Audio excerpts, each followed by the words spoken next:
Anda membaca sejarahnya Majapahit. Nah, saya itu ingin anak-anak kita yang muda-muda karena kadang tidak suka sejarah, akhirnya mendengar saya jadi suka sejarah.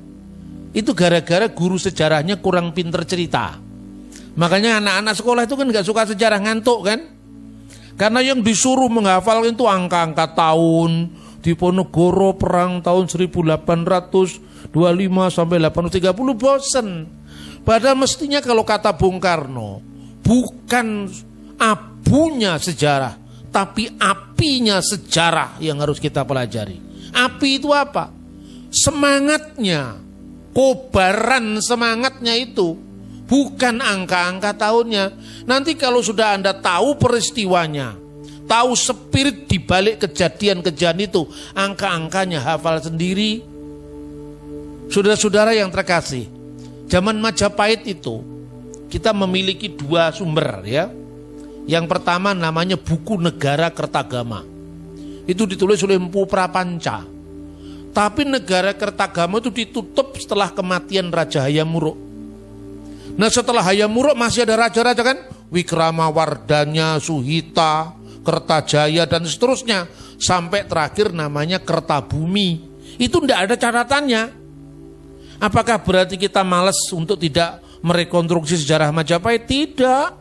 Kalau tidak ada sumber primer itu ada catatan sejarah dari yang bersangkutan. Misalnya kitab Injil, itu sumber primer. Karena apa? Ditulis oleh murid-muridnya Yesus. Mengalami peristiwanya. Gitu loh kira-kira. Sejarahnya Bung Karno, yang nulis Bu Fatmawati, siapa yang tidak percaya? Bung Fatmawati istrinya Bung Karno. Ya kan? Yang nulis Ruslan Abdul Ghani, menterinya Bung Karno, tentu percaya.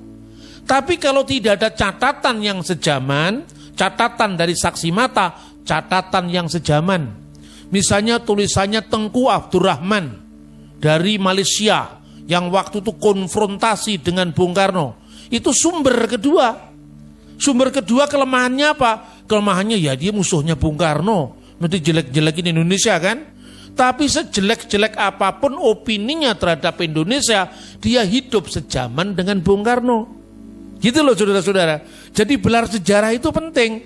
Maka tidak ada sumber tentang masa akhir Majapahit. Hanya sayup-sayup terdengar.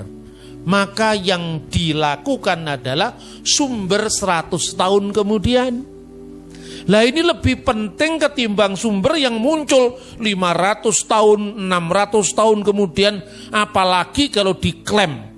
Tadi malam Jumat Legi saya mendapatkan wangsit dari misalnya kakek Gajah Mada. Memang Gajah Mada kakekmu apa? Ya kan?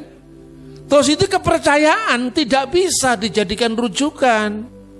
Gitu loh. Jadi umat Kristen itu mesti pintar. Untuk apa? Untuk memahami bahwa imannya itu sungguh-sungguh terjadi. Seperti yang tercatat dalam Alkitab. Nah, kira-kira seperti itu.